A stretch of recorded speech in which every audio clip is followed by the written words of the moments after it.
Hello and welcome to Hammer Time, a Hammer horror podcast, part of the Evolution of Horror Network.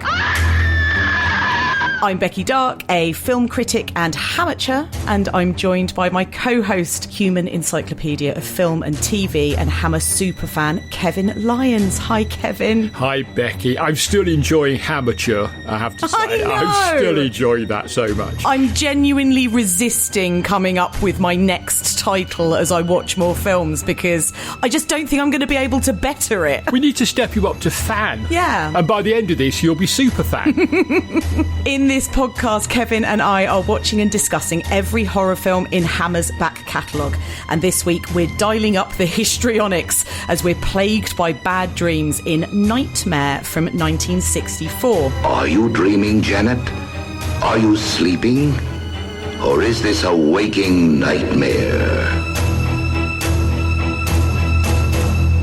Our Hammer Time discussions are all spoilerific and we go into plot details and chat about the endings of the films. So if you'd like to watch Nightmare before you listen to this episode, you can find this one on Blu-ray. Oh, Kev, I mentioned the histrionics in little intro. Yeah. We'll have much to say about that, I'm sure, as we go along, yes. Incredible, this. The performances in this are dialed up to 12. I don't know about 11. I was into it. You know, sometimes you have a little collection of films, don't you, that you can watch on a rainy Sunday afternoon to chill out, but, you know, mark the end of one week and before you go back to work the next day. This isn't one of them. No. This is not one of them. This is not a relaxing film by any stretch of the imagination. It really isn't. So we've got another black and white Hammer thriller written and produced by our guy Jimmy Sangster. Mm-hmm. We've got people faking their identities and other people are being sent deliberately mad by those around them. The sort of conceit at the centre of the film is all sort of fueled by greed and lust. So what does Nightmare bring to the table to distinguish itself from some of the other films that we've discussed along similar lines, like A Taste of Fear, Paranoiac and Maniac last week? I think it brings a few things, to be honest. It certainly brings one of the most ludicrous working titles Hammer ever came up with. They shot this as, brace yourself, here's the knife, dear, now use it. Ooh. But as Jimmy Sangster said, he spoke to the trade magazine, Kinney Weekly, and he said the only trouble with that title is that it more than tells you something. It tells you everything. Yeah. And so it's kind of Nightmare is kind of, bit vague to start with. You're not quite sure where we're going to go with a film called Nightmare. But if you go and see a film called Here's the Knife, Dear, Now Use It, which, it's just... I mean, you wouldn't want to tell your mates you were going to see that on a Saturday night, would you? It's slightly sort of long-winded and embarrassing, a bit cringeworthy. Yeah, it's very giallo. It is, yeah. It reminds me of those long, sort of wordy, quite sort of melodramatic titles of the Italian giallo films. The purple salamander beneath the orange moon, or whatever, so the the sort of thing. Exactly, exactly that. What is it? What's the incredible one? My heart is a locked room and only you have the key. Oh, my vice is a locked room and only you have the key. What a title. What a film to come to that. What a title. Yeah, magnificent. But that, here's the wife, dear, now, here's the knife, dear, now use it. Using the sort of dear is it's very sort of English. It's an English version, isn't it? We're verging very much on the sort of the odious calm down, dear, and it's like, it's like you say, it's very, very English, and I'm so glad they changed it to Nightmare. But the other things we get, I mean, that's a minor thing. The other things we get, I think, which mark it out as different, the key one for me is that it's the usual driving a woman mad plot. But this time we get two women going mad for the price of one. In fact, we get three in total, as Janet's mum in the nightmares and flashbacks is completely bonkers too. There's that lovely bit she's screaming at her daughter, we're both mad, aren't we? We're both mad. It's like, really... Isla Cameron is terrific, by the way, in that very small Very small role. She's amazing because we don't see a lot of her, but boy, does she make an impression. Oh, doesn't she? She's about as insane as anybody in a Hammer film so far. You know, she's completely nuts. And then, of course, we get all these dreams and nightmares that I mentioned, you know, so they keep us very much in doubt as to what's going on. Yeah. You know, where before it was a bit tricksy and a bit sort of, you had to pay attention to follow the plot. And in the case of Maniac, it doesn't matter how much attention you paid, it still didn't quite hold together. But this one, you can pay as much attention as you like, but you're never quite sure where we are. I love it. There's a line that Janet, our sort of key protagonist at the beginning of the film, because we'll talk about this, but the focus of Nightmare changes kind of part way through. It does, yeah. But we've got the teenager Janet, who we kind of begin with, and she speaks the line at one point, "Where does the dream finish and reality begin?" Yeah. And in that line, which I thought was very Lynchian, by the way, very pre-David Lynch. It is, isn't it? Yeah, good point. But in that line, "Where does the dream finish and reality begin?" She's basically kind of explaining the experience of the audience. Like we're going through almost exactly the same experience as she is, because the line between where she is dreaming and what is being kind of created in her waking hours to purposefully drive her mad is extremely thin. And you're right, you have to really pay attention, and even if you do, it's not always clear. Well, the director of this was Freddie Francis, and like you say, we don't get that kind of wibbly wobbly, woo, we're all in a dream bit. It just suddenly cuts, and it's like the photography changes very slightly. Let's remember that, you know, Francis was a brilliant cinematographer. Yes, and he's got another brilliant cinematographer working with him here, John Wilcox. But they sort of create an ambience in those scenes which is slightly off kilter, and that's the only clue you get that we're actually in a dream at this point.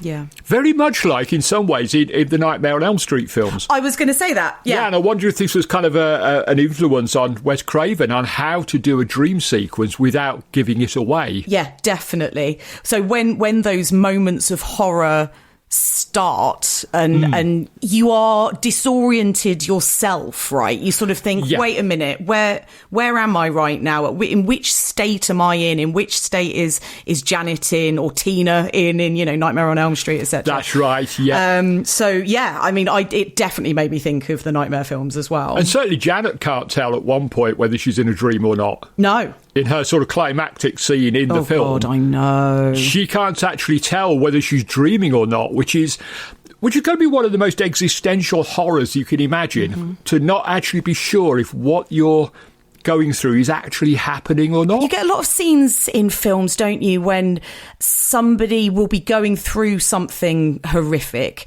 and they say to themselves, like, it's a dream, wake up.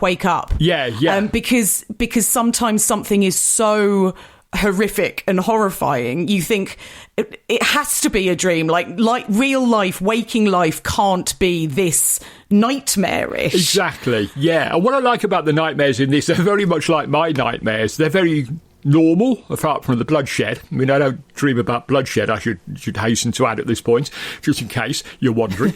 But they're not sort of, you know, you haven't got sort of arms growing out of walls and sort of weird Technicolor things going on, and people aren't walking down the street naked, and all the stereotypical things that you see in a lot of dreamy sequences in films. These are kind of, you can't tell. That's the whole point of it. You can't tell if we're in a dream sequence or not. And that's what's so clever about this film, I think. Definitely. Yeah, I think you've hit the nail on the head there. Okay, so let's take a brief look at the plot of the movie so people know what the heck we're talking about. What the hell we're on about, yeah. A young woman is plagued by nightmares of her asylum patient mother. Upon returning to her family home, the nightmares become real when she begins to see a strange woman pacing the halls. And now that is really a kind of synopsis of, as I say, the beginning part of the movie when we are following this young woman, Janet. Yeah.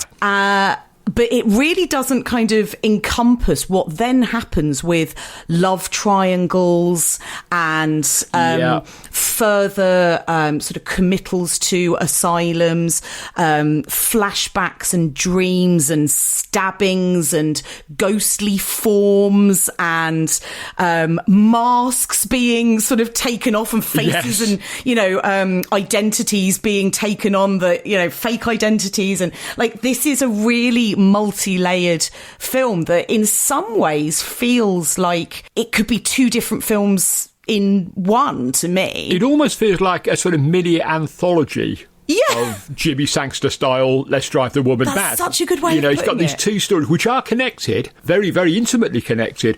In fact, this is a very good point just to say, if you haven't seen it and you've ventured this far, go away now, because we're about to blow all sorts of twists and turns in this film. So, this is a good point to go and watch the film.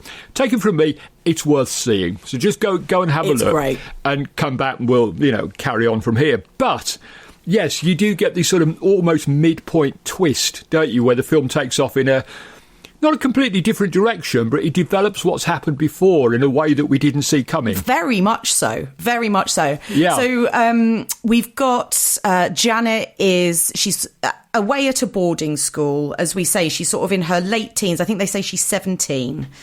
Yeah. And as that sort of plot summary suggests, she's being plagued by these nightmares. Her mother is in an asylum, and Janet, is very, very concerned that she is going to kind of inherit this madness from her mother. And so while she's having these very vivid, very disturbing nightmares of kind of walking the halls of the asylum, as you say, Kev, her kind of having these interactions with her mother where her mum is completely off the deep end and kind of cackling and beckoning her and saying, they're both mad. It's really Was it just me? Can I just ask at this point, was it just me that was reminded a little bit of the sort of the cackling, was it Henrietta from The Basement in Evil Dead 2? Ooh. Some of the facial expressions and the way she throws her head back when she's cackling and all the rest of it. When I was watching it last night, I've seen it so many times before, but when I was watching it last night, it suddenly struck me, oh, look, she's like a little bit like a sort of Henrietta, isn't she? That's a really good shout. She's got that same sort of intensity and that same sort of scariness about her. You're right in terms of the way that she kind of moves and she throws her head back and she sort of scream laughs, that's right. It's really unsettling. It's horrible. Yes. Yeah, and so this is what kind of underlines this sort of highly strung state that Janet is in just the whole time. Because they do actually use that phrase, don't they? You're just highly strung. Yeah, when they're trying to sort of comfort her somewhat, and it doesn't seem to be working. No. She's sort of nervous that she is going to end up, mad, in speech marks, like her mum, and locked up. And that then it sort of becomes this almost self-fulfilling prophecy in some ways, this sort of doom spiral, because she's so wound up about it that she has these nightmares that then makes her more wound up about it because she thinks she's going mad. There's actually very little wrong with Janet that couldn't be sorted out by a couple of therapy sessions. She's traumatized by what her mum has done and where she is and all the rest of it. It's the horrible other two people that we'll come to who manipulate her into going insane. She was never going to go insane on her own. Never. And in fact, rather pleasingly at the end, they talk to the people at the hospital and they say she'll make a full recovery in a few months. Yes. So she's okay. There's nothing wrong with it as such. It's just these awful people that do this horrible thing to her, and that's where the self-fulfilling prophecy comes in. They buy into her insecurities and her fears, and they manipulate her. It's the most horrible plot of all of these films in some ways. I made a note while I was writing it when I suddenly realised what was happening, and that her guardian and his lover have, as you say, really played on her own insecurities about her mental health. I made a note just saying, this is so unbelievably cruel. It is. It's sadistic is what it Yeah. is. It's sadistic. They're taking real pleasure out of doing it. They're doing it for a purpose, but the way they piled it on, they're kind of enjoying it a bit too much for my liking. I know, all the stuff with kind of wearing masks and maybe having a bit too much fun sort of sweeping along corridors in the middle of the night. Yeah. Yeah, there was probably a much easier way to have achieved their aims, which wasn't going to damage this poor girl as much as it has. Yeah. You know, but no, they're enjoying it too much. Yeah, I agree. So, Kev, you said you've watched this a good few times. You said you really love it. You've recommended it to people already. So tell us a bit about your history with Nightmare and your kind of thoughts on it. As with most Hammer films, I saw it on TV many years ago. And... Again, several years ago, I recorded a commentary track for it with Jonathan Rigby, which is why I watched it so many times. Because when you're doing a commentary, you do tend to do that and make timing notes and all the rest of it. Of course. And I've got to say, I never got bored with it. Even watching it so many times in a short space of time. And then coming back to it last night ahead of this. I like to watch the films the night before we do this, so it's fresh in my memory. And even then, I was really excited, looking forward to seeing it again. Because I really like it. Yeah, that says a lot, doesn't it? When you've seen something a bunch of times. Yeah. Especially, I think, when it's a film that is quite... Because it hinges... So many of these psychological thrillers that we've talked about really hinge on a twist or a reveal. And to have seen it a bunch of times and still be looking forward to coming back to it, I think says quite a lot. Because sometimes films that hinge on a twist... I find it can go one of two ways, really. Either it doesn't really stand up to rewatch. Sure. Because you sort of think, oh, well, I know where this is going. Or you really enjoy kind of piecing together the puzzle beforehand, etc. And if it's a well-crafted film, even when those reveals come around and you're anticipating them, they're still as enjoyable. Well, I can remember many years ago reading a piece about the Dario Argento film Deep Red. And possibly by Alan Jones, almost certainly by Alan Jones. He was the only person writing about Argento, really, at the time. He said that one of the great things about it is it doesn't cheat. That the face in the painting that he thinks he sees at the beginning is actually there when you watch it. And I immediately put the video back on, and yes, there it is. It's a face actually in a mirror. Yes. And it's there in the shot. So they don't sort of come back to it later and sort of add it in flashbacks or anything. It's right there from the start. And that's when I really fell in love with Deep Red. I liked it before. I fell in love because I thought, you're not cheating me. I like that. And I've get the same sort of feeling with Nightmare, that I don't feel like I've been cheated with it. Everything I need to know is there. Yeah. And on repeat viewings, part of the pleasure is sort of just watching how it unfolds, watching how clever Sangster's being. Yeah. You know, enjoying the mechanics of it more than anything else. I completely agree. And so this is the first time I had seen it. Right. But I think that because we've kind of done this as sort of the fourth of these Hammer psychological thrillers, I've gotten into the rhythm of them, I would say. So you start to even if you haven't seen it before, you start to sort of spot little, as you say, mechanics kind of working. Yep. And I must say, when Janet is sent home from the boarding school because she's having these horrible nightmares, she comes home accompanied by her teacher, Mrs. Lewis, played by Brenda Bruce, and I should say that Janet is played by Jenny Linden. She comes home and she is sort of greeted by this new guardian, a woman called Grace Maddox, who's played by Moira Redmond, and immediately my alarms started ringing. I was like, I don't know. I've seen too many people supposed to be nurses and not actually being nurses by this point. Exactly. And people just sort of being brought into the house to look after somebody else, and it all being a little underhanded, actually, that I saw Grace, or we're introduced to her, and I'm just sort of thinking, I'm going to keep an eye on you, love, you know? Yeah, I mean, there are kind of stock characters. Like you say, there is, the devious, duplicitous ones, and we've got a couple of nice people as well in this. Absolutely. But what I'm saying is I didn't find that a problem. No, not at all. I'm not sort of thinking, oh, here we go. You know, I know. Sure. I was actually thinking like, oh, fantastic. Like, where is this going to go? Who's she going to be? Who, you know, is this? How's Sangster going to do it this time? Exactly. That's what I kind of find with these films. Is like, yeah, you know, we know how you did it in Taste of Fear. Did it brilliantly and did it in Paranoiac so brilliantly. And not quite so brilliantly in Maniac. But, you know, here we are watching this one now.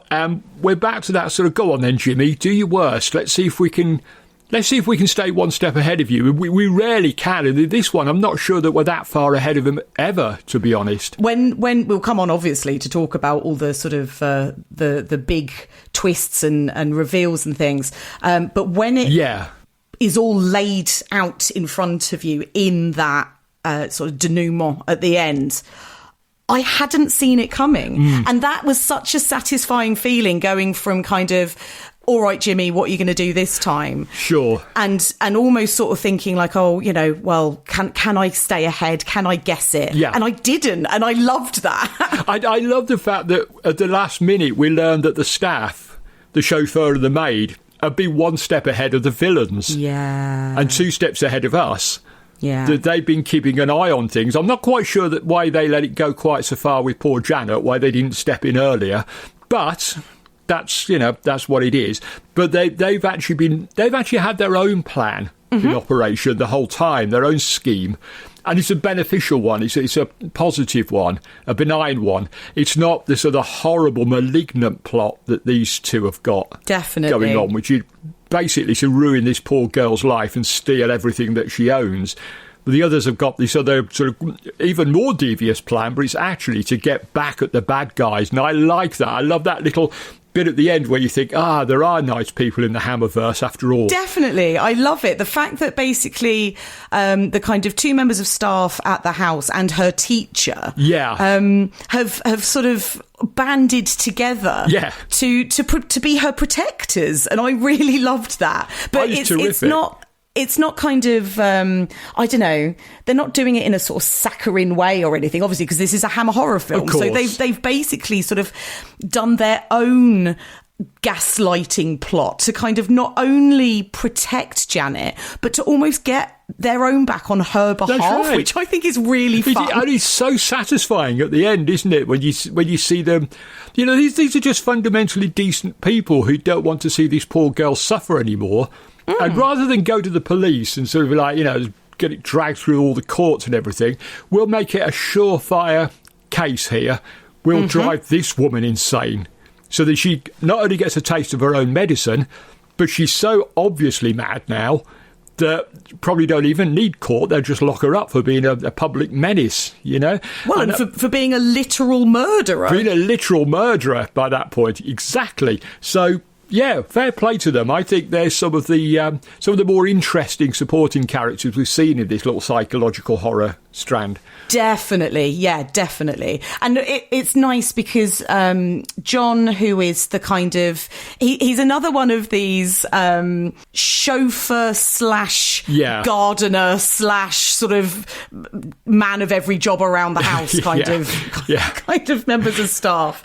And then you've got Mrs. Gibbs, who's the housekeeper. Yeah. So John is played by George A. Cooper. Mrs. Gibbs is played by Irene Richmond. And it could have very well been something like Shadow of the Cat, right, where actually they were sort of in on it, you know, and they are in on it, but they're in on their own thing, and that felt fresh. It felt fun. It felt satisfying.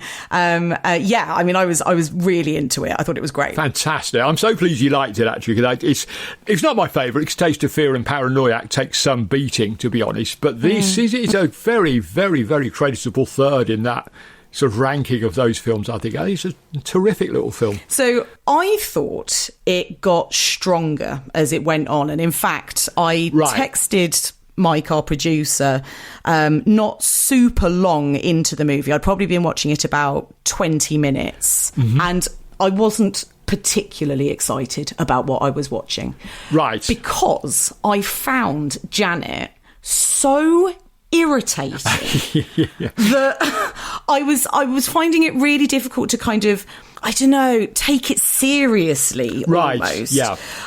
Jenny Linden is perfectly fine, but her performance as Janet in her sort of histrionics and her being very highly strung is so kind of hair pulley, like she's sort of tugging at her hair, clawing at her face, whipping around in bed the whole time, that I just found it slightly over the top and therefore a little unbelievable. And so I was getting a bit irritated by it, and I was sort of starting to think, like, I'm not sure I can spend an hour and a half with this woman. Sure. But then what happens, and what obviously I didn't know going in, was this shift in focus. And when the focus of the film then goes over to the kind of secondary gaslighting plot, when it's Grace, the nurse, who is being sent mad.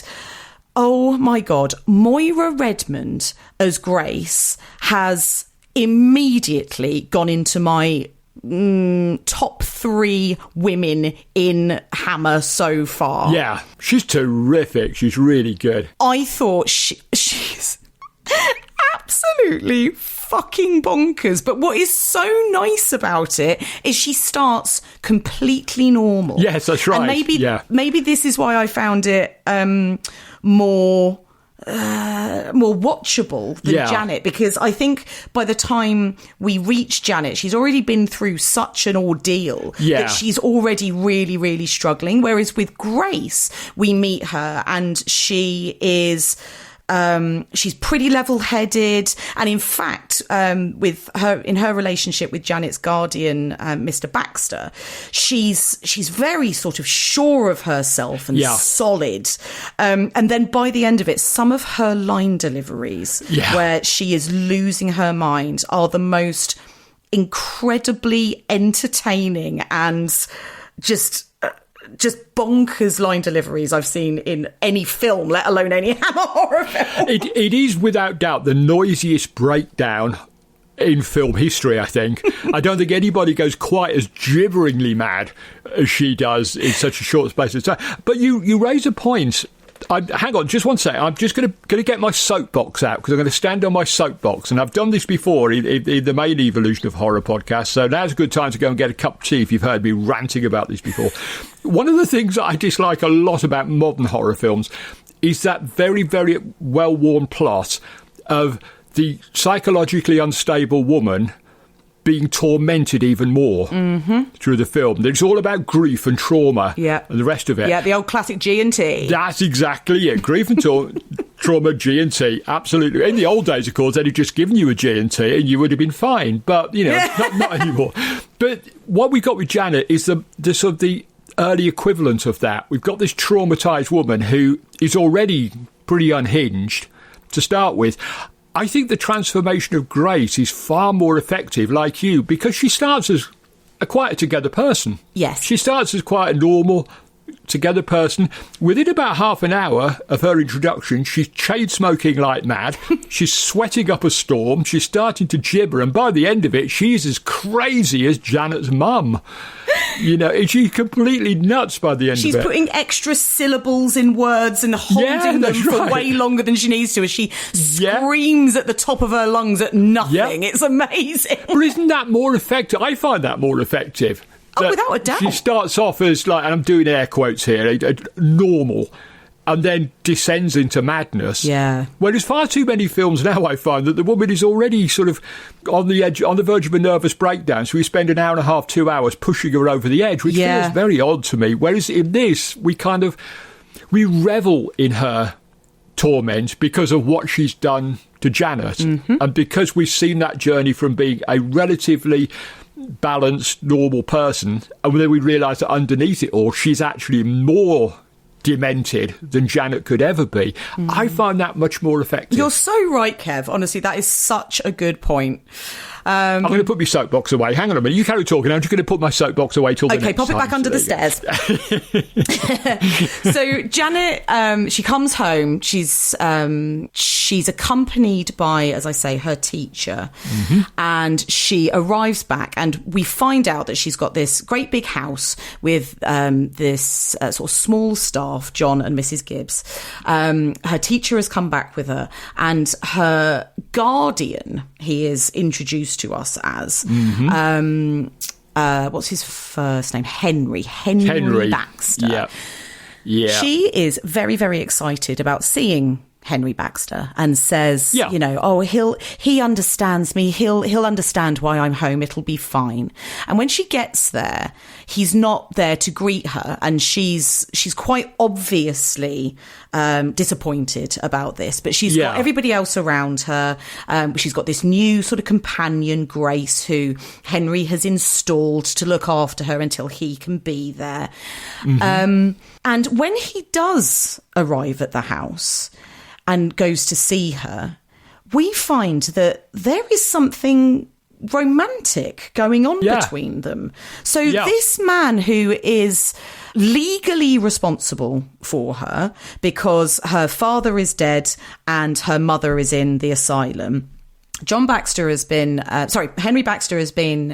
installed as her guardian, and he is somehow found himself in this sexual relationship with her and she's 17. He comes in to say hello, goes to kiss her on the forehead, and she grabs him and kisses him full on the lips. And it was such a shocking moment. I didn't see it coming, even though she was very, very excited about seeing him. I just thought, it's he'll be a sort of slightly fatherly figure who is giving her this sense of care and stability. But no, she's actually essentially been groomed by this guy. Oh, yes.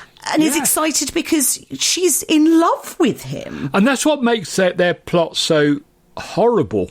The sort of the emotional part of the film for me is the fact that poor Janet clearly loves this guy.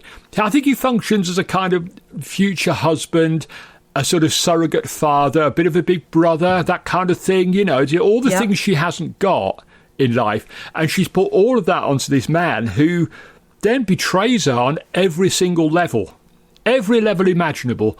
And he does it with such glee that it just hurts even more. He's a horrible human being, is Henry. Absolutely hideous, like an absolute horrendous old pervert, basically. It seems like we say this every time we do one of these psychological horrors, where we say, this guy is the worst human monster. He's the worst one yet. But this guy is the worst human monster that Hammer have done yet. He's really quite a nasty piece of work, isn't he? Because what he's doing, it's not like he doesn't have the excuse that maybe Janet has for some of her behaviour, because she's a little bit traumatised. She's a bit. She's not coping very well. This guy knows exactly what he's doing. He knows exactly what he's doing to this girl, and he's enjoying it. And that's what I find so unpleasant about him. Even Grace, I can kind of cut her a bit of slack at the start because she's obviously madly in love with him. He's got that sort of horrible charisma that these awful men have. That she's obviously under his spell a little bit, but then it turns out that she was just as horrible as he was. So, we don't have sympathy for Grace for very long, it has to be said. But no, we don't. But I mean, there is definitely a kind of hierarchy of horribleness, because obviously he is in this place of authority with Janet, who is a child. And he's complete, as you say, betrayal is exactly the right word. He has betrayed that trust. He has betrayed that responsibility that he has for her as, this girl who has basically nobody else to take full responsibility. She's got other carers, other caring people around her, but it's him that holds the responsibility for her well-being. And yeah, exactly. He's completely undermined that by entering into what we can only assume is a sexual relationship. The way she kisses him, I think we have to assume that. I think we have to assume that, yeah. Which is just another layer of unpleasantness in the film, isn't it? It's and he's basically just thinking with his manhood the entire time through this film. Because not satisfied with having, you know, a 17-year-old girlfriend who's completely obsessed with him, he has now, as you say, sort of picked up Grace as well. And classic Hammer romantic relationship. I think she says that they've been waiting 4 long months together to get married. It's like, oh yes, you poor thing. 4 months. 4 whole months. It's like, I mean, in fairness, by Hammer standards, that's pretty damn good. I mean, most of the characters get married after 4 days. But isn't it? But yeah, you know, so he's now essentially viewing Janet as an inconvenience who, you know, is not only getting in the way of him taking over this household and sort of coming into everything that brings with it, but she's also an inconvenience because he's got this new woman now that he wants to be with. So he'll kind of bring her on board this nefarious plan that he's hatched to get Janet out of the way, and so that he can sort of install Grace as the new woman in the house. Poor Janet is kind of just a means to an end to him. Big time. He has to sort of cozy up to her and sort of, you know, in the most inappropriate manner possible, simply so that she trusts him enough to be able to be in a position where he can then put the plan into operation and wrest the family home away from her. You know, you got to feel for that kid. She's, she might be a bit annoying, but I mean, in fairness, most 17-year-olds are. But sorry, 17-year-olds, if you're listening, but from the perspective of a 63-year-old grumpy man, most 17-year-olds are bloody annoying. But she is a little bit irritating. I get what you mean, but that's born of her sort of joie de vivre almost at the start of the film. She's slowly coming together at the start of the film. She's starting to come out of that trauma, I think. I get that feeling that she's not over her mum yet, but she's on the road to recovery. And so she's full of the joys of life at this point, and she's got this boyfriend, this older boyfriend who's a bit glamorous and a bit, you know, whoa, and all the rest of it. So, and then suddenly the rug just gets pulled from under her, the poor kid. So no wonder she goes, you know, a bit batshit, to be honest. Yeah, definitely. She's you know, she's somebody who, as you say, has got all this trauma from her past. So essentially what happened, because we get this in a lovely flashback. She was, I think it was her 11th birthday. Mum hasn't been feeling very well. And so Janet goes out to pick some flowers, comes back, runs up to her mum's room to deliver these flowers, and walks in on her mum having stabbed her father to death. And he's kind of lying back in the bed. Has he at this stage, because we get a lot of kind of like knives plunged in things, is the knife coming out of him, or has she got it in her hand? Oh, that's a good question. I can't remember, but either way, there's no doubting what has happened. She has definitely just stabbed him to death. Indeed, and poor Janet walks in on this scene. And there's a very sort of nightmarish, surreal image of her birthday cake with all the candles lit. Sort of in the same room, like it's or at least that's how she's remembering it. It all seems to be sort of tied in with each other. The fact that it was her birthday, and of course when we join her in the present day, when we watch the film, her birthday's looming, right? So I think we all know if we've had a traumatic experience, sometimes the way that the human mind works, the way that we can sort of put order onto things is you, as the sort of year comes around and you know that, you know, it's been another turning of the earth, sort of since it happened, it does sort of bring you back to being a bit more aware of it. You know, you might sort of take some time thinking about it, etc., etc. And for this horrible moment to have happened literally on her birthday, it just feels like there's kind of no escaping that she would be feeling especially sensitive about it. That's right, at this time of year. And so her father is dead at the hands of her mum, and mum has been carted off to the asylum, having been deemed insane. And she sort of spent the intervening years. I think they say at one point, don't they, that she was in hospital for a while. Yes, yeah. She had a nervous breakdown, as one would. And is now sort of, as you say, Kev, you know, she's on the road to recovery, but still kind of plagued by it. She's very fragile. Yeah. But she's getting stronger. Yeah. And then, you know, Grace and Baxter sort of use this trauma against her with their own plot, where once Janet is home, Grace is donning this mask. Yes. And it looks incredibly realistic. It's not a mask like in Paranoiac, where it looks like it's made out of papier-mâché. It's a Mission Impossible mask, isn't it, basically? It's one of those masks that they put on, you know, to look like another person. Exactly that. And it's of this woman with a facial scar. She's got this sort of long, dark hair, and she sweeps around the corridors of the house in the middle of the night, and she'll sort of come and wake Janet up, and she won't say anything, but she'll sort of beckon her out of her room, down the corridors, and then sort of disappear. And Janet keeps, you know, thinking these are nightmares, but this is where she really starts to think, like, is it a nightmare? Is it reality? Am I going mad? And she keeps saying to Mrs. Lewis, Mary Lewis, her teacher, who's sort of there to keep an eye on her for a couple of days, she says to her something like, I don't know her, you know, what does she want from me? I've never seen this woman before. Which feels very kind of ghostly. Like there's a gothic element to this film, very much so. Well, I think in some ways Freddie Francis was actually playing a little game with us there, because the woman in white, the ghostly figure, is played by the Australian actress Clytie Jessop, who had been Mrs. Jessel in The Innocents, which was the film that Freddie Francis shot so beautifully.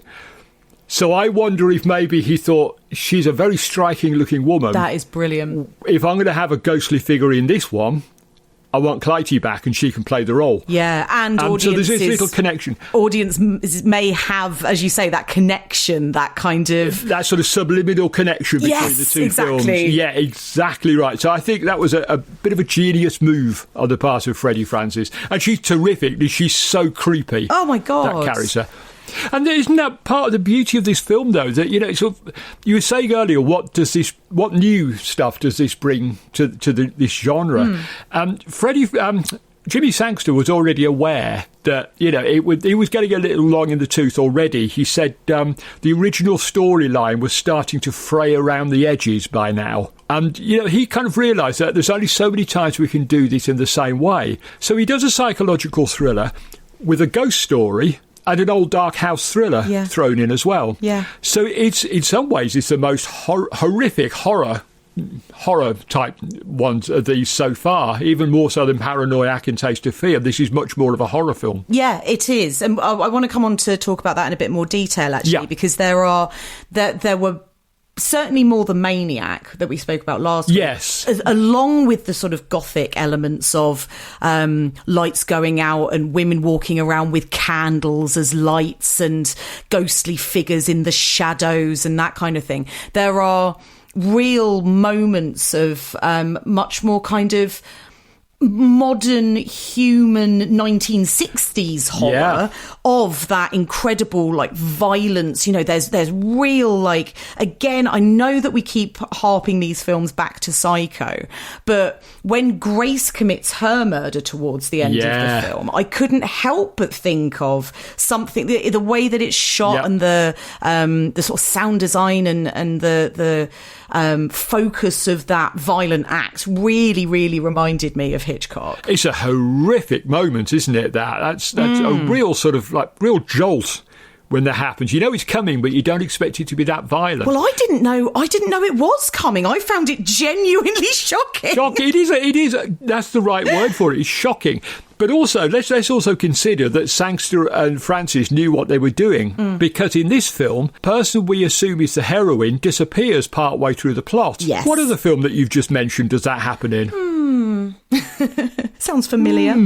So yeah, I think clearly they'd sort of, they've been mining Le Diabolique for several films. Yeah. And, sort of James Carreras, the managing director at Hammer, was always telling the press, these are mini Hitchcocks. They weren't, they were mini Clouseaus. But maybe on this one, Sangster thought, well, I'll show them. We will do a mini Hitchcock.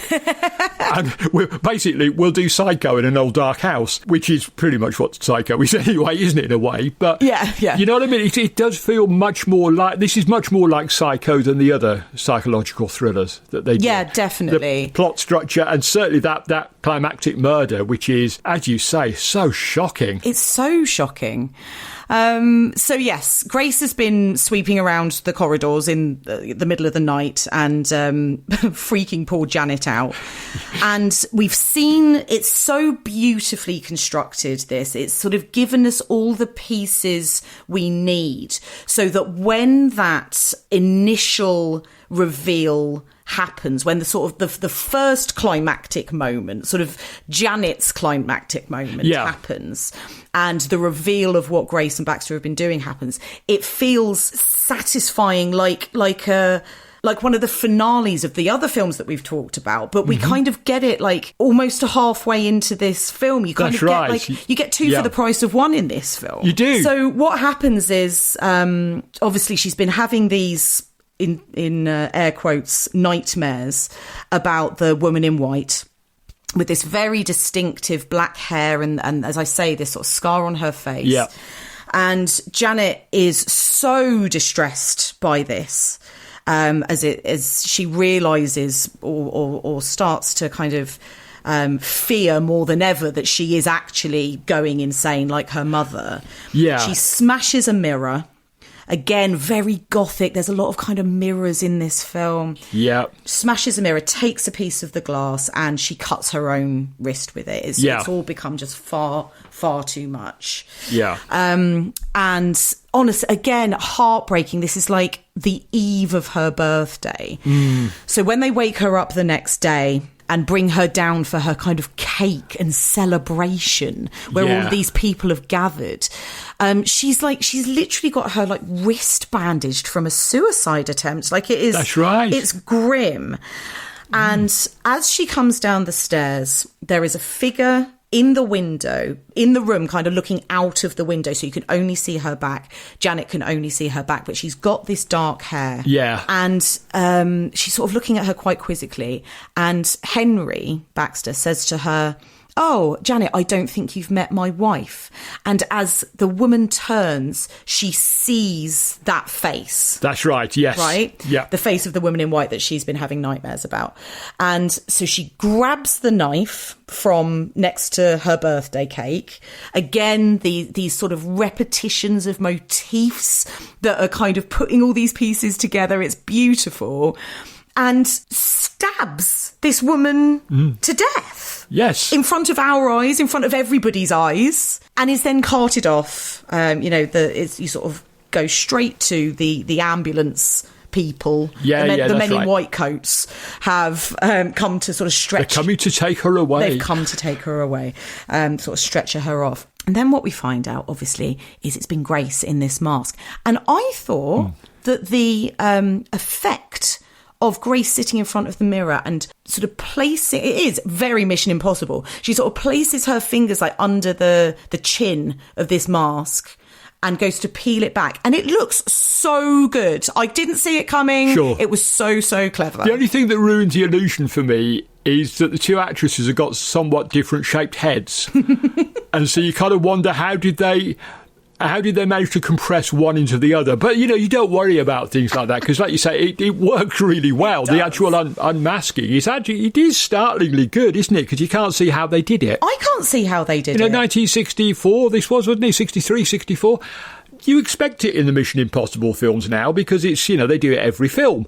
But this was decades and decades ago when there wasn't the technologies to do this. How did they do it? It's all down to camera work. Is it? Because it's seamless. Beautifully done. Beautifully done. Yeah. And then, and I think, this is as I say, the sort of first climax, the first reveal, the first rug pull. You find, obviously, it's Grace under the mask, and the plot has been put together by her and Baxter. And then the film completely shifts focus because we essentially jump to their honeymoon. That's right, yes. Which I just didn't see coming at all. And as I say, as I was watching it at first, I was a little bit like, this isn't grabbing me. And basically, from this moment onwards, I was fully in. I thought it was just so cleverly done. Because he's the genius of Jimmy Sangster, isn't it? That he's written this one plot, which has come to an end, and yes, she's a bit annoying, and whatever. And then suddenly, we just go off at what appears to be a tangent. And you're just sitting there the whole time thinking, how is he going to bring this back? Yeah. How is he going to connect the dots here and make all this work? And God love him, he's Jimmy Sangster. He did it. He did it brilliantly. And what we then get is more assumptions that that Jimmy Sangster is giving us. He's making us assume one thing, that as Grace is beginning to appear to be gaslit, she's having conversations with barman at the hotel where they're having their little honeymoon, where he's suggesting that actually Henry Baxter, her new husband, has been there before with other women. Yes, that's right. She is finding the wrong brand of cigarettes. He's got menthols in his pocket. Yeah. But, he doesn't smoke menthol, so where have these come from? And he's denying everything through, Yeah. And we're thinking, oh, all right, well, what's he up to now then? He's just gone to all of this effort to be with this woman. So has he actually now got a third one in the wings that he's going to try and bring in? Has he used Grace to get rid of Janet, and now he's going to get rid of Grace for, another reason? That's exactly my thinking, to be honest. That's exactly it. I think Grace, although I have no sympathy for her whatsoever, she's as much a victim as Janet is in this, just a different kind of victim. I don't have a great deal of sympathy for her because she kept going with the thing, even though she kind of knew what she was doing was wrong. She must have known what they were doing was wrong. And she kept going.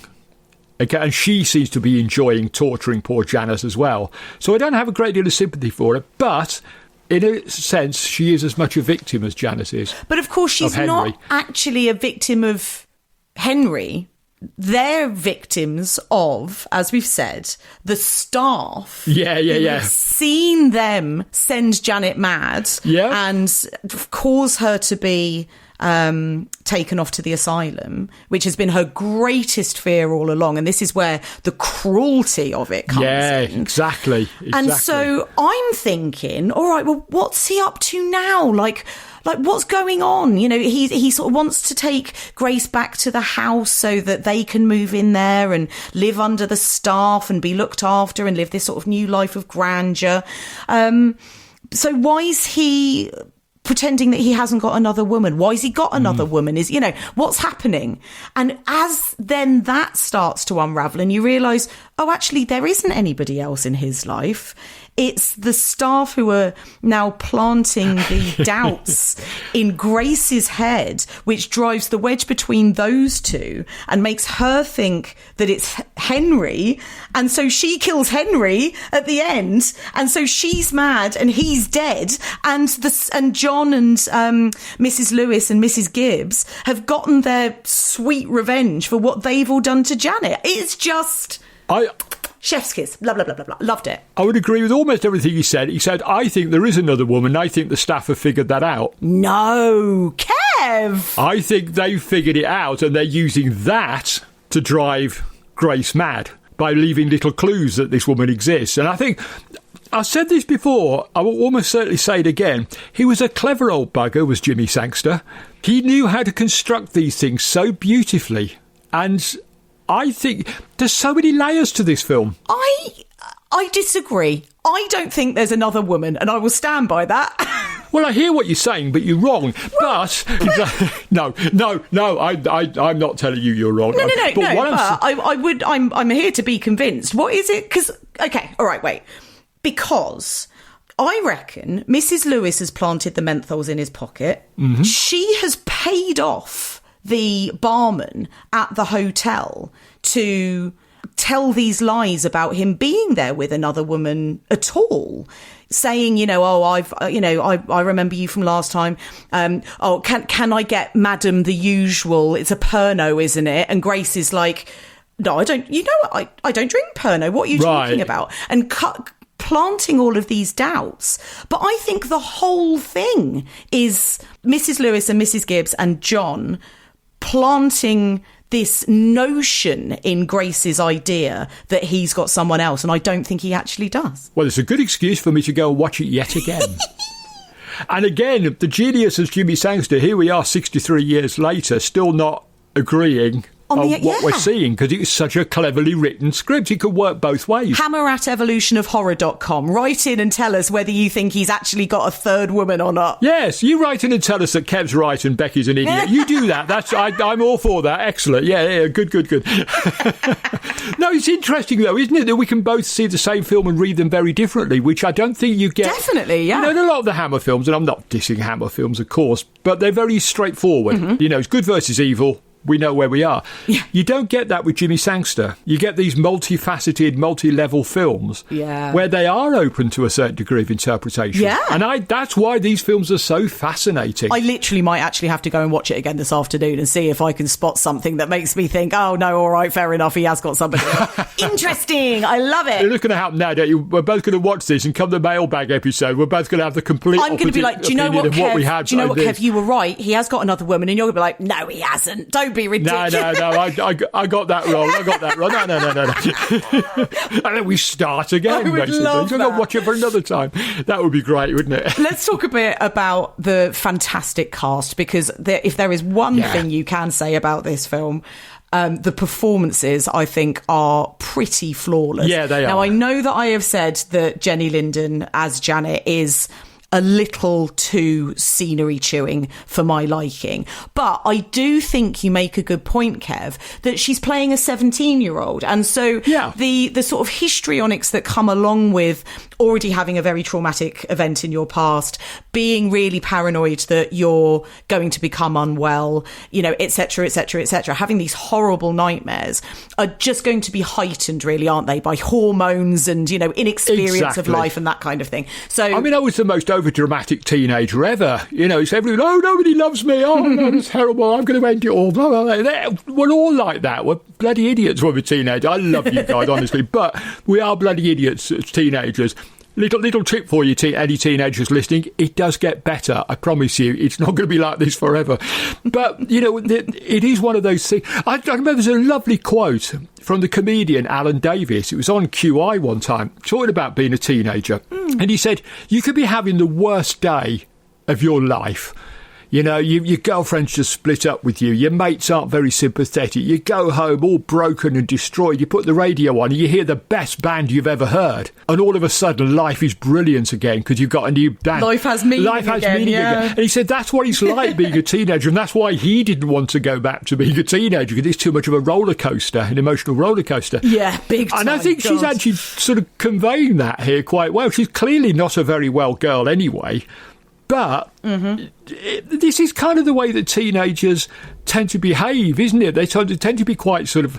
Their emotions are very large. Yes, big They're time. very big because they haven't yet learned. I mean, we all think, oh, yeah, teenager. I was so grown up as a teenager. Sorry, you weren't. You really weren't. None of us were. We hadn't quite learned yet how to control those emotions and how to express them properly. So we're just really big and loud and noisy. And that's what Janet's doing here. She's being a teenage girl. And a teenage girl in 1964 is very different to a teenage girl now.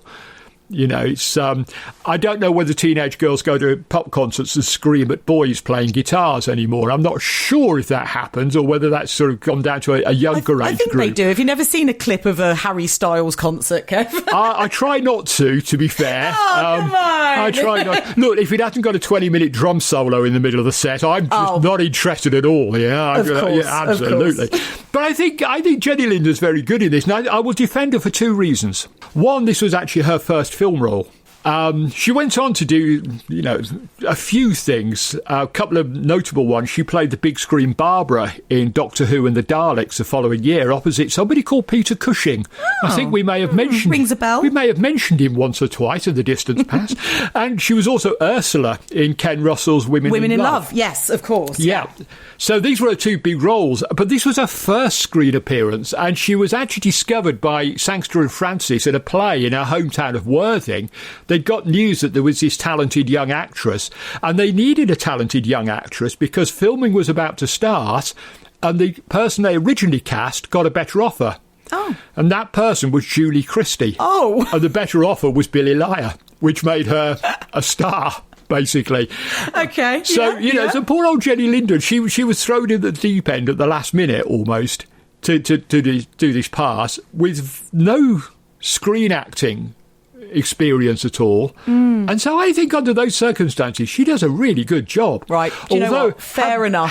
Fair enough. But having said that, can you imagine what would have happened if Julie Christie hadn't been offered Billy Lyer? Oh my God, I know, right? Can you imagine this film then? I mean, imagine if the Janet role had been played by Julie Christie. Although then I think I would have found it more galling that we'd lost her at the sort of half-hour mark or whatever. True enough, yeah. But I think, Jenny Linden does fine work here. I think she does that vulnerability extremely well. Yeah. I think she's very, very good at it. And fair play to her. I kind of like her as a person. I don't know much about her, but I like her as a person because she could have been a big star, particularly after Women in Love. She, sort of the world was her lobster, as Arthur Daly used to say in Minder. But she didn't do much screen work. She resisted the call to Hollywood because she wanted to raise her young son in England. So she put family first. And, her career became a bit sporadic as far as screen work goes, and pretty much all over by the mid-90s, which is a shame because I think she's very good. Yeah. I think, I really like her. But, yeah, I think she's okay in this. I don't have too many problems with her. Yeah, she's... do you know what? I've come around to it, actually. Right, good. And, I mean, she is... Considering, actually... I didn't realise it was her first on-screen role. And considering the rest of the cast that she's up against, actually, I'd say she pretty well holds her own. Oh, yeah. Because the rest of the cast are superb. And even in those slightly smaller parts, Brenda Bruce as Mary Lewis, George A. Cooper as John, Irene Richmond as Mrs. Gibbs, we don't get to spend a lot of time with any of these characters.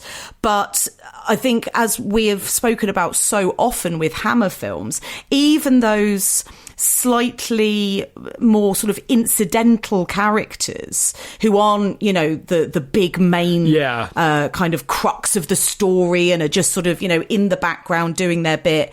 I think all three of those characters are beautifully performed. Yeah. And that is actually more important than usual in this film because obviously it turns out they are at the crux of the story. In a way, they're the stars of the film. Yeah. But we don't know. I don't think they know it until the last few seconds of the film. It's like, you're the most important players we've got here. And they are terrific. They're really good. They're that kind of seasoned character actors and leading actors that they've been toiling away for years on the stage, perfecting their art. And then Hammer were just so lucky to be able to have these people around. These people were sort of shooting Hammer films during the day, and they're off down the West End at night doing a stage show or in some sort of, small theatre somewhere else in the provinces doing their stage work. So these guys, and this one again, hang on, just going to get my soapbox again. There we go, get me your soapbox. With a lot of modern actors, I find that because they haven't had the stage experience, there is that tendency to mumble all the time. And the amount of times I have to watch modern films with subtitles on because I've got a clue what anybody's saying. These old-timers they were used to projecting to the back of a theatre without sounding like they were shouting, so they enunciate beautifully. Yeah. And their performances are all the richer for that, I think. Yeah. It's George A. Cooper's terrific. A lot of people listening to this will immediately recognise George A. Cooper as Mr. Griffiths from Grange Hill. He was one of the members of staff in Grange Hill for many years. The only thing I would say, and I do love George A. Cooper, I love him in so many things, he's absolutely terrific. Didn't you think this was the Michael Ripper role? Did you not think that Michael Ripper should have had this? Very much agree. Yeah. Yes. Yeah, I mean, no disrespect to George A. Cooper, terrific actor, got one of those wonderful faces that once you've seen it, you just never forget. He's just so good. He's so good. But this was Michael Ripper's role. Yeah, it does very much feel like a Michael Ripper role. It would have been perfect in this. In the same way, I think that David Knight as Henry Baxter is absolutely brilliant. He's so chilling and scary, but that's Oliver Reed's role. Ooh. That's the role Ollie should have been playing. But by this point in his career, he was starting to get offers to do other work because of his success in Hammer. And so, Hammer were having to ration him a little bit, I think, because they couldn't really afford his fees, I guess, at this point. But I think Oliver Reed could have played that really well, that kind of brutish, manipulative misogynist, basically. Yeah, that's interesting. I quite liked that I didn't know David Knight. Yes, yeah. Because I thought I recognised his face, but I then looked up his credits, and I don't think I've seen him in anything else. Right. And there was something, I don't know... obviously, Oliver Reed would have been incredible in it, but of course, just in this specific instance, I can't really put my finger on why. I really liked that it was, to me, like quite an unknown actor because it felt there was something about it that felt like he needed to be almost anonymous. Yes, that is it. He needs to be almost anonymous because it makes him a bit more unknowable, and especially at this stage of the psychological thrillers are the ones that we've been talking about, as we've already said, and as Jimmy Sangster said, there's a point that you sort of start to read between the lines. That's a little right. bit. Yeah. And having David Knight as Henry Baxter made him a bit more unknowable and made me a little less able, I guess, to sort of see where I thought, his personality was going to take him, if that makes sense. That's a good call, and that's why I'm not a casting agent. Because I would have read the script and immediately thought Oliver Reed could do this, and he could have done, but you're absolutely right. I do think you're right. I think we're sort of wrong-footed by the fact that we don't know this guy. We literally don't know this guy because we don't know the actor and we don't really know Henry at all. Yeah. To start with. So, that's a very good point. I'll gladly concede that one. I'm just going to go and sit in the corner now and have a little cry because I got it wrong and I'm a man and I should never get it wrong. I like being kept on my toes with it a bit, That's good, isn't it? And do you know what else is good about this cast as well? And this actually ties in, I think, with what you were saying about David Knight.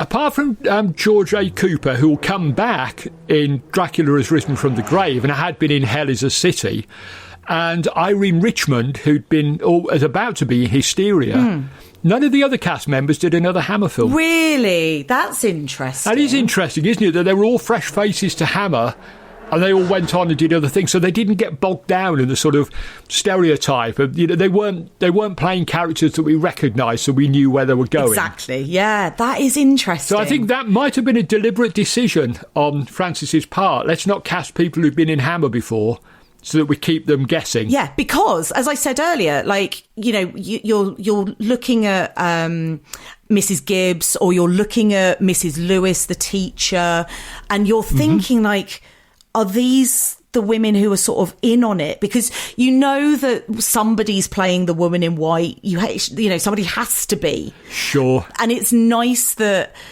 it's not immediate. Even though I know I said earlier, I wanted to keep my eye on Grace, I also think that I was keeping my eye on Mrs. Lewis. I also think I was keeping my eye on Mrs. Gibbs. Oh, of and course. I think that is really nice that it could have been any of them. And And so Sure. it's sort of keeping you guessing the whole time about, I sort of know what's going on, but I don't know everything. And so I've got to make sure that I keep watching. Like, I don't think at any point in this film did I like look down at my phone at all. I was laser focused on it because I was scared I was going to miss something. I was just going to say, this is a one-screen film, isn't it? Yeah, it's not one of those two-screen experiences. Because I was looking at my review and things like that, but I did it before the film started. And then once the film was on, the phone went down. But an hour and a half later, it's like loads of messages and stuff. Oh, well, I have to deal with all those. But you don't want to tear yourself away from the film because it's just too gripping. And it just keeps you guessing so much. Like you say, you don't know where it's going to go. And because we don't recognise these actors as Hammer types, then we're completely wrong-footed the whole time. If Christopher Lee had played Henry... Well, it was when you said... Then it would have been wrong. I tell you who should have played him, Oliver Reed. I thought you were going to say Christopher Lee, because that is who would have been the more natural sort of Hammer face that I could have sort of seen in the role. He could have done it and he would have been brilliant, but we would have known immediately that he was the wrong one. Absolutely. And that's where they were so clever in not casting... familiar Hammer faces. They were giving us people that, even in a way, even Michael Ripper, because Michael Ripper is just so lovely that we might have thought, actually, maybe John is one of the good guys. Absolutely. Couldn't be. So, exactly. But because he was George A. Cooper, he could have been. Maybe. So, yeah, very, very, what a clever film. Really, really exemplary casting, I think. It is. I am, however, sad to hear that we're not going to get Moira Redmond back. I know, because she's so good, isn't she? Because she's my new favourite. I think she is unbelievable in this role. Some of her line deliveries, as I say, are literally the best that I have seen while watching films for this podcast. Yeah. She's unbelievable in this film. What a talent. So if I can't see her in more Hammer, does she go on to have, or does she have much of a career outside of Nightmare? Is there other stuff I can watch her in? Oh, most definitely. Yeah. I could recommend a couple of films that she was in. Pit of Darkness from 1961. She's sort of horror adjacent. An absolutely terrific crime thriller called Jigsaw from 1962, directed by Val Guest. Starring Jack Warner, so we're having a little bit of a sort of Quatermass reunion here. That's a brilliant crime thriller set in and around Brighton, mostly. And absolutely fantastic. Jigsaw, 1962. Go and look that one up. That is absolutely great. And she did a couple of these, those Edgar Wallace mysteries? Those sort of crime thrillers that were sort of partly made for TV but showed in cinemas. She did a couple of those, Marriage of Convenience and The Share Out. Very, very good. She's in A Shot in the Dark, which is the first Pink Panther film. So she had quite a career, She's got quite a sort of... She's a very versatile actress. Yeah. Well, I think, to be honest, she showcases that in this one role. Definitely. Which is what we've already said about Grace, isn't it? That she starts very much one thing, and then, as you say, it is so... It's such an interesting journey to go on with her as we literally just see her unravel in front of our eyes. And like I said earlier, it's the noisiest breakdown you'll ever see. Oh my God, it's incredible. I've had to go through my notes and highlight a load of her line reading so that I can come onto them when we talk about our favourite moments. Because, spoiler alert, my favourite moments are all just Grace shouting things into the ether. Yeah, she's just so... She's as mad as anybody in any of these films ever got by the end of it. She's completely insane, and it really terrifyingly so. She's a woman that is completely out of control by the end. But bless her, Redmond sort of doesn't appear to be out of control herself. No. She's got it beautifully judged, but she allows the character to go right over the edge, but she's not going over the edge with her. She's just holding on to the part beautifully. I think it is a terrific performance. I think that's it. It doesn't feel like she goes from 0 to 60. It feels like she goes from 0 to 10 to 25 to 50 to 60. And the way that she... And then drives off a cliff. Yeah, exactly. 100. But she's sort of judging all the way along these amazing line deliveries of almost where would Grace be in her descent at this point, you know, sort of depending on like what facts she's got or what she's beginning to think she's imagining or what she believes that people are deliberately doing to her.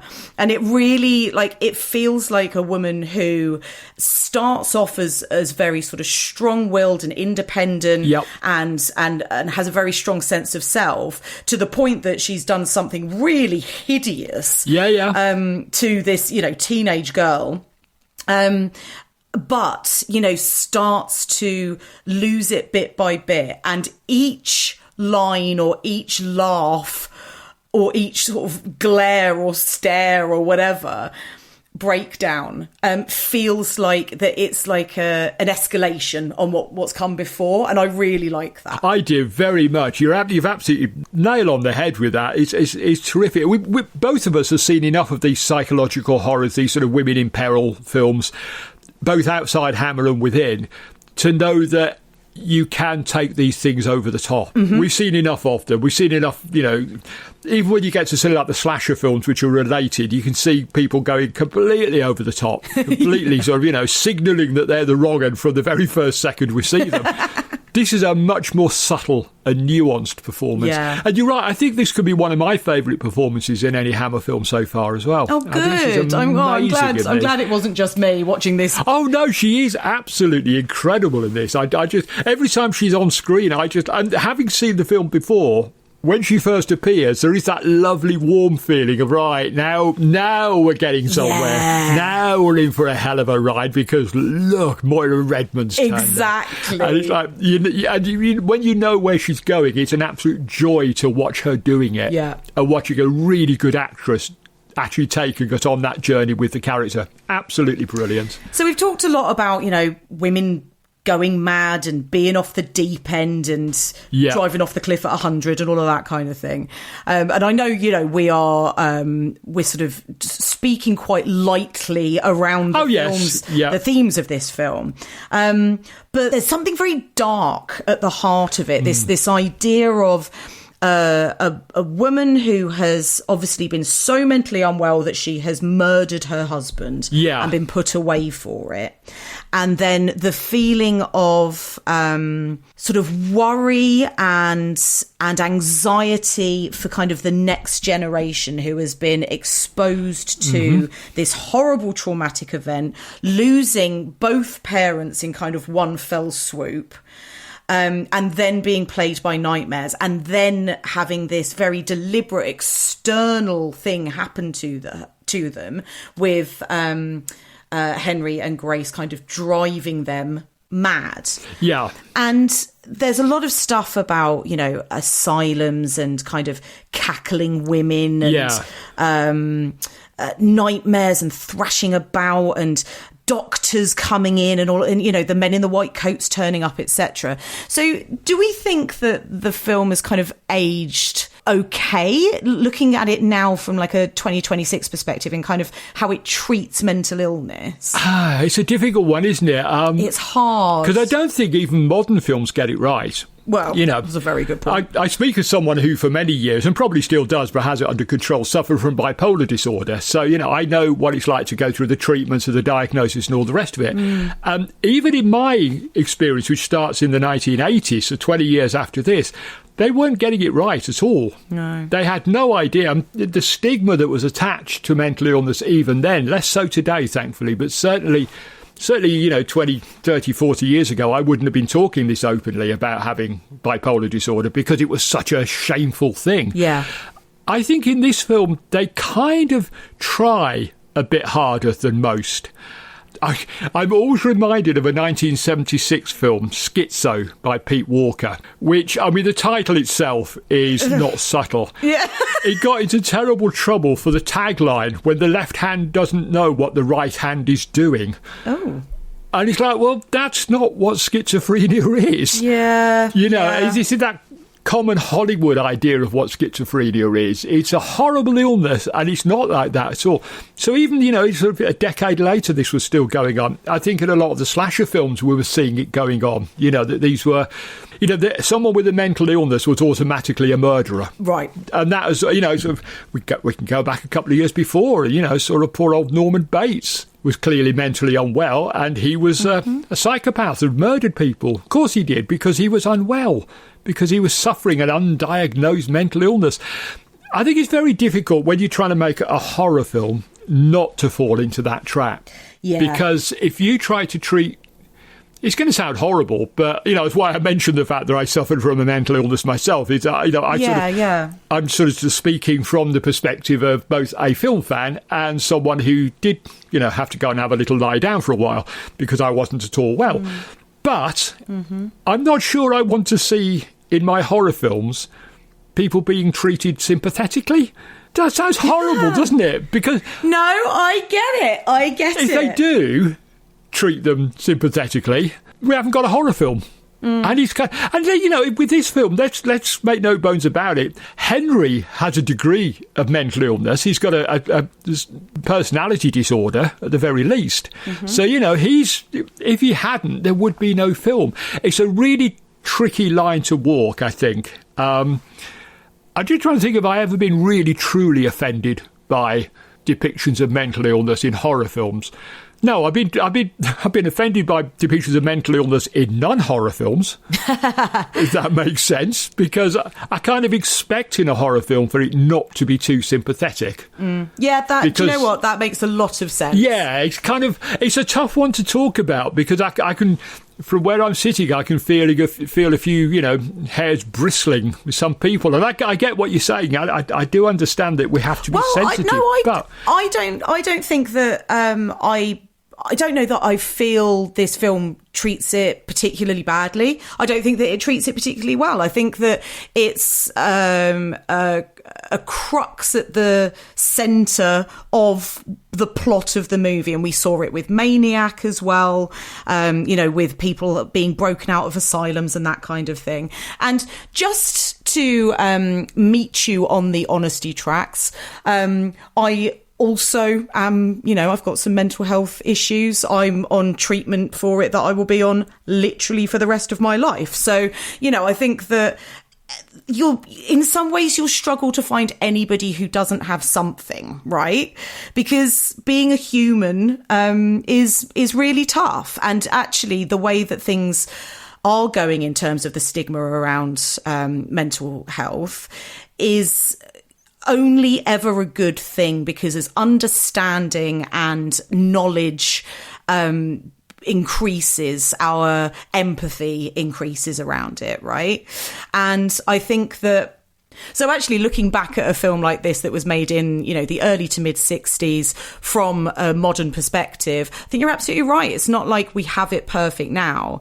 But I think that it's certainly not a film that, I don't know, like even you get some depictions of, say, a psychiatric unit or an asylum, and it's all sort of gibbering people in straight jackets and drooling all over themselves and all of that kind of thing.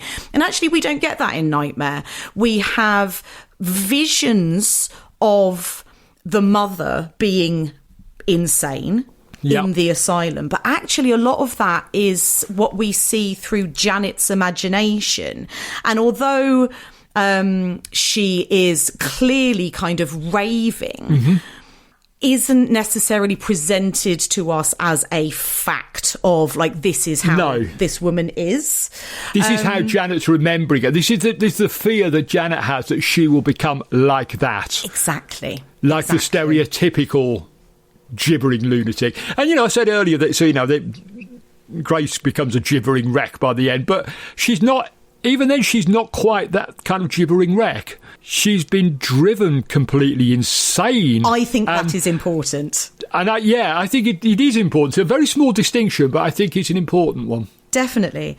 And also, just to wrap up on this, there is quite a gentle approach to Janet when she is sort of at her most unwell. Yeah. The doctor who is brought to the house to see her a couple of times, he is recommending to Henry, like, I think we should get her some treatment. Yes. And Henry says, yes, but you know that she hates that idea. And the doctor says, well, I'm not talking about having her committed to an asylum. Sure. We could just get, some rest in something like a sanatorium. And actually, Henry says, yeah, but you and I know the difference between those two things. Right, yeah. Her greatest fear is being committed like her mother was, and so I don't want to do that. Now, at the time, before I realised quite how horrible Henry was, I was thinking, do you know what? I can actually see this from both of these men's point of view. Yeah. One of them is trying to do it from a kind of medical, psychological point of view, the doctor. One of them, Henry, is doing it from this sort of place of guardianship and knowing this girl better than the doctor does. Actually, what you realise is fucking Henry doesn't want her put away before he can stage her committing a murder. That's because right. He doesn't want her in just a sanatorium getting a rest. He wants her properly away. And I think that is actual, again, like a real subtlety that in some ways demonstrates a deeper understanding of the sort of issues at the centre of the story, if that makes sense. And I think it's also key as well that the way it ends, if you look at the end of Psycho, Norman is quite clearly not coming back until he does in Psycho 2. But, the idea was, sort of that kind of mental illness, you are locked up for life. You're dangerous. In this one, this ends with a little note of optimism. She's going to get better. Yeah. The idea that mental illness is curable. Yeah. With in a horror film of this, with the right care, in a horror film of this vintage, that's fairly revolutionary. Yeah. So normally, the people who are mentally ill in these films are either locked up for good or killed. Mm-hmm. And, society at the time probably didn't care which way it was, to be perfectly honest. But I think in this one, it does actually suggest at the end, actually, you can come back from this. It's not going to be like this forever. We can deal with it. It'll take time. It'll take work, but you will actually get better. And I like that. I think that's really like that. Lovely bit of optimism right at the very end. It's, again, a very clever bit of writing by Sangster. Exactly. Sort of undermines all the other psycho rip-offs. He undermines them in a way with this film. Yeah, I agree. Good. But, as at last we agree on something in this episode. Yay! As we say, it's still a horror film, though, Kev. Oh, this is what we're here to talk about, the horror. Oh, it is. We've already sort of touched on it a little bit, but there's a lovely sort of balance, I think, of the sort of human horror of this plot at the centre of it and trying to send a woman mad. There is the kind of violence of these horrible stabbings. Like there's like 3 stabbings throughout there are, this film. Yeah. The last of which is the one that really sort of hits home, I think, the real shocker. Yeah. Plus there is some, the sort of the ghostly haunted old house sort of element as well. And with all those billowing curtains. Lots of billowing curtains. That you expect from a gothic horror, don't you? Lots of mirrors. In fact, when she's walking around in the dream with the candlestick, I was a little bit reminded of The Innocents. The Innocents, 1,000,000%, yes. Yeah, so, it's all in there, isn't it? Freddie Francis had shot one of the greatest horror films ever made, and so he's going to bring all of those elements into this one. And, what a magnificent job he does of it. Definitely. I think the balance between those elements, because again, in less deft hands, that could feel sort of messy or tonally sort of a bit all over the place. It's like, well, what is this? Is it a gothic film? We've now got a woman walking down a corridor with a candle, but 10 minutes ago it was all sort of boarding schools and I don't know, it could quite easily feel that they were trying to throw too much at the wall, but I don't think this does feel that way. I think that it feels gripping, right? because I want to find out why this film is suddenly shifting from ghost story to psychological horror to ghost story. I'm intrigued by it all the way through, and that's partly the skill of Jimmy Sangster, but we can't underplay the fact that Freddie Francis directs it beautifully. And John Wilcox, his photography, my God, that depth of field thing that he does. Oh, my God. Which, of course, Francis did a hell of a lot in The Innocents. He's doing it all over The Innocents, that deep field sort of effect. It actually makes the film very claustrophobic. Yeah. Because we don't get the sense of space within these rooms. Yeah. We get, it's in widescreen, such a good point. but we don't get the depth of space. So it all feels like the house is closing in on us all, characters and audience, and incredibly creepy. You mentioned the birthday cake earlier. I was going to say this is one of my favourite moments, but it seems pertinent here. We get that marvellous thing where all the lights fade down around the birthday cake. So it's just the birthday cake. Mm-hmm. It's sort of glowing in the dark, and then the lights come back up again. You just think that is absolutely batshit crazy, but it works brilliantly in the context of this nightmare that she's having. Definitely. That this is where her focus is. It's on the focus is more on the fact that this is happening to me on my birthday. Which it would do as an 11-year-old, potentially. As an 11-year-old, that's exactly how you would think. And so brilliant little bit of lighting trickery, which is fantastic. And all of that just adds to this very weird ambience. There's a very subtle difference, but when we go into the nightmares, the photography feels odd. Mm-hmm. And it's very difficult to pin down why it feels odd. Just slightly off kilter. Just slightly not the real world. Yeah. And it's a little clue that something's going on, but you may not pick up on how or why. Beautifully done. So Francis, Wilcox and Sangster and a brilliant cast are all absolutely to share the credit for making this work. Yeah, definitely. There's something elsewhere with the lighting, like, I don't know, the blacks feel so inky, yes. and the sort of highlights feel so glaring, and but it all like adds up to this sort of disorientation, but also this richness to it. I just couldn't help recognizing how gorgeous this film looks from the opening shot, when you basically go through, because the film literally opens in one of Janet's nightmares, and that's so you right. go through the gates of the asylum, and there's this sort of tracking shot, really, I guess, as you sort of go up the grounds and then you are in the asylum. It feels disjointed in a way that nightmares do, but at the same time those blacks are so black and the whites are so white, and it just feels like very intense. I've often said to people that I like watching black and white films on Blu-ray. And if there was one film I would have to give as an example of why, it would be this or The Innocents. Yeah And I think there was nothing that Freddie Francis could teach John Wilcox, because he was a seasoned photographer. But Francis had been his camera operator earlier in his career. They knew each other very well. That's interesting. I think they both worked on the photography of this film. Yeah. I think Freddie Francis would come in and say, right, John, me old mucker, I need this. Do you think we can do this? This is how we did it on The Innocents. Right, OK, let's do it. Let's give it a go. And I don't care who was responsible for it. It looks magnificent. It looks beautiful.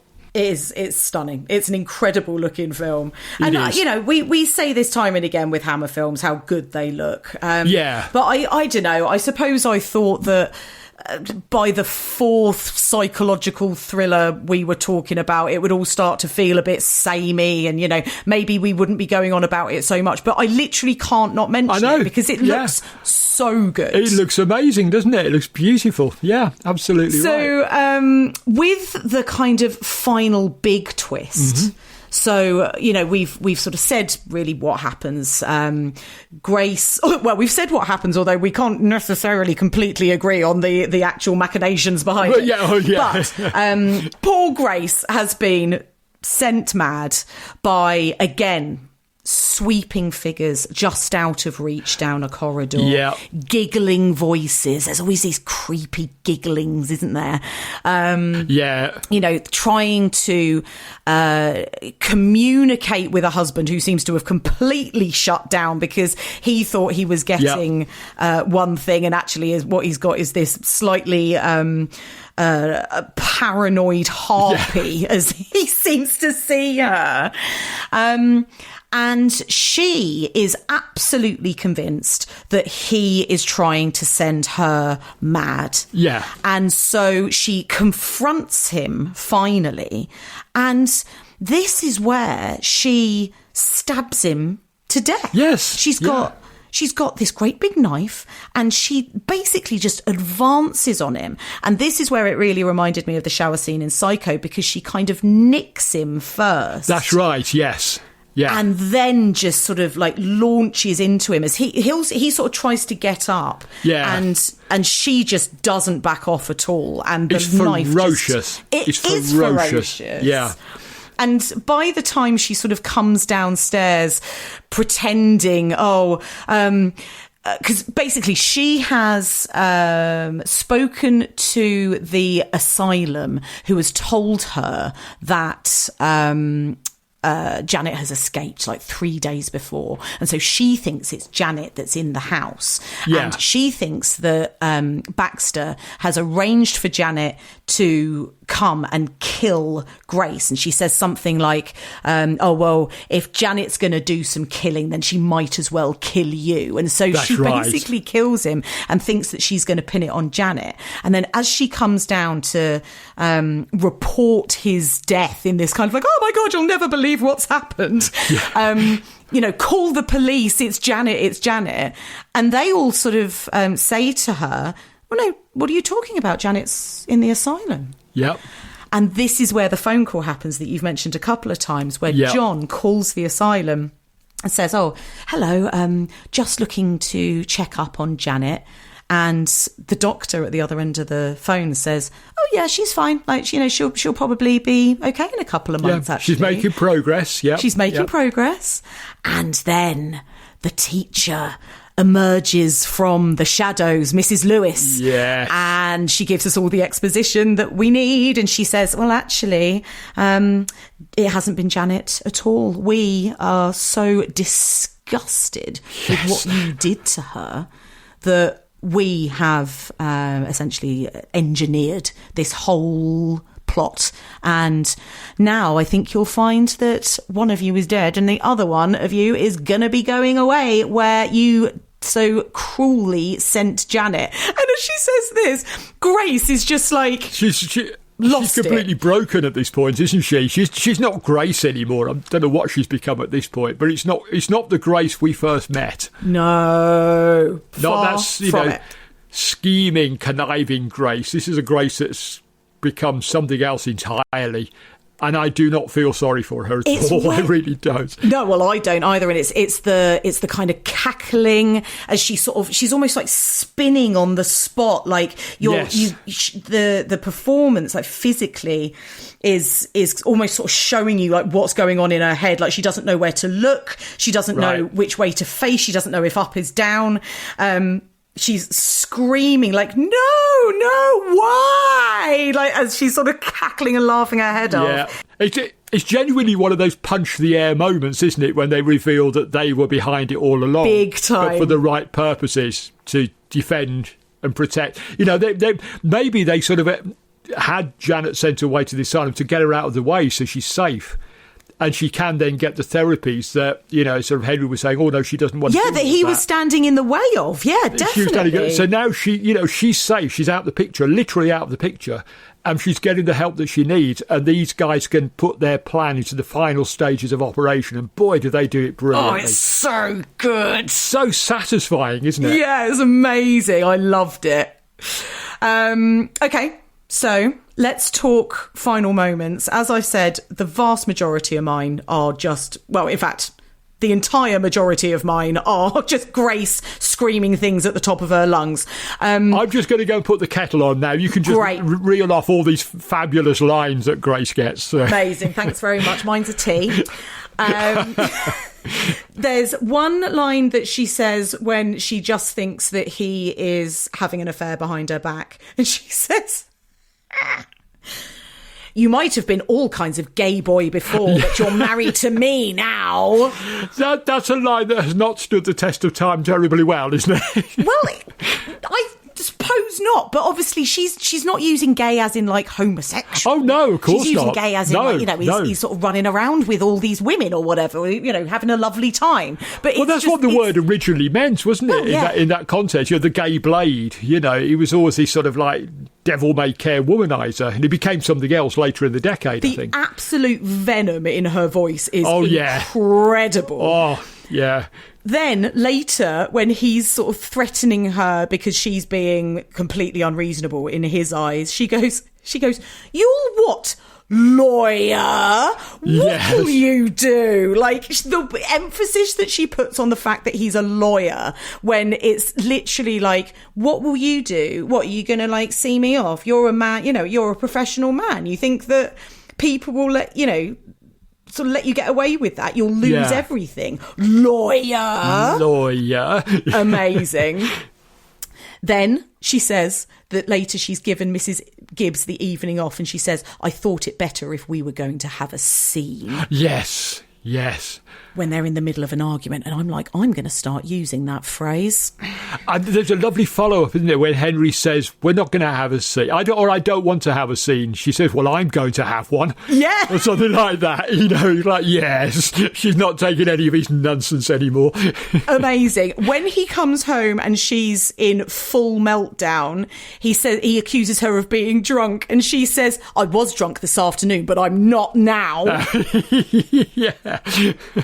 Love it. I just love the fact that she's like, "Yeah, actually, I have been drinking, but now I'm sober, and you're just going to have to cope with me how I am." And then the last one is when she is trying to find Janet in the house, and literally, I have never heard anybody add more sort of emphasis or syllables even into the words "find her," which are both one syllable words, and she just goes, "I'll find her, I'll find her, I'll find her." Yeah.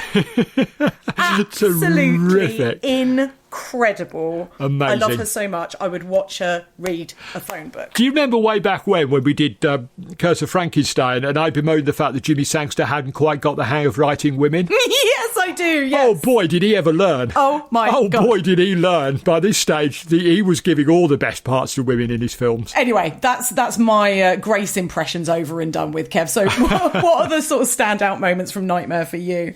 Well, I won't be doing any impressions, but I will say all of the Nightmare sequences are my favourite bits, but particularly that excellent opening sequence where we beautiful. Don't know that we're in a nightmare. Yeah.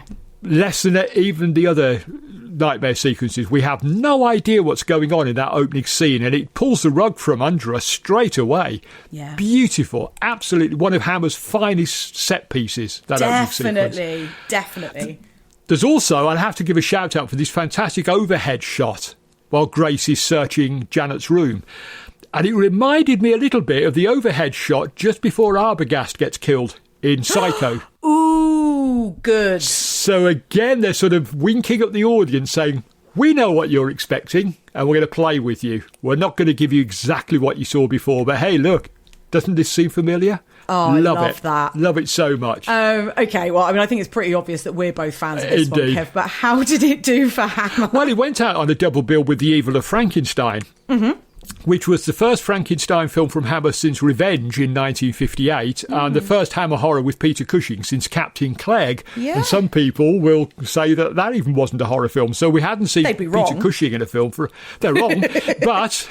Yeah, I hear what you're saying, but you're wrong. But it's obviously public interest was high in that double bill because this is Peter Cushing back as Frankenstein. So it did really well. There are reports of people actually saying that they preferred Nightmare, I'd be one of them, to be honest. Not a huge fan, as we'll find out next week, of Evil of Frankenstein, but I would say Nightmare was the better one. I think a lot of audiences did seem to think that. I love that. It did go down very well with the public. They did enjoy it. Yeah. Oh, I'm very, very pleased to hear it.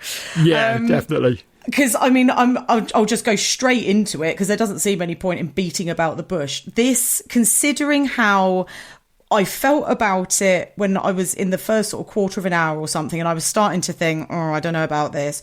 By the end, you're so right in terms of that air punch moment, in terms of how beautiful it looks, and in terms of some of the incredible performances, not least from Moira Raymond.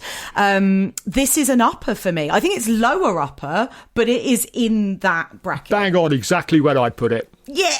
It has a few issues. It has a few sort of structural issues that don't quite work. So it's not elite. It's not up there with, Taste of Fear. But yeah, it's definitely an upper tier film. It's one, like I say, it's one that I'd seen so many times and was terribly excited to see it again. Yeah, see, I love that so much. And it doesn't happen with me that often anymore. I see a film, I'll watch it. It's lucky, Kev, that you do like it so much, because obviously you are now going to have to go and watch it to see how right I am that he doesn't have another woman. I am confident in the fact that I know exactly what I'm talking about, because I'm a man, so I don't need to prove anything, do I?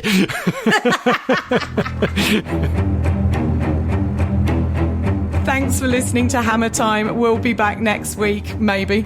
And you'll be back next week. I'm not sure I'm going to make it to next week. We'll be back next week, and Peter Cushing, as Kev has said, is finally back too in The Evil of Frankenstein from 1964. If you're watching along with the podcast, you can pick this one up pretty easily on DVD and Blu-ray. To check out the full list of movies we'll be covering throughout the podcast, you can head to evolutionofhorror.com/hammer. We'd love to hear from you, so please send us questions or comments for upcoming mailbag episodes. Drop us an email to hammer@evolutionofhorror.com. You can follow the Evolution of Horror Network on Instagram at @EOH_network. You can follow me on Instagram and Blue Sky at Bunny Darke, and on Letterboxd, I'm Becky Darke. Kev, where can people find you and your work? Look for me as EOFFTV on Blue Sky, Twitter, Facebook, Instagram and Letterboxd, and you can see my website, the Encyclopedia of Fantastic Film, EOFFTV.com, or just search for the EOFFTV review if you just want to read more about these films that we're talking about. Don't forget to rate and review us on your podcast app of choice. Thank you for listening. Join us again next week for another episode of Hammer Time.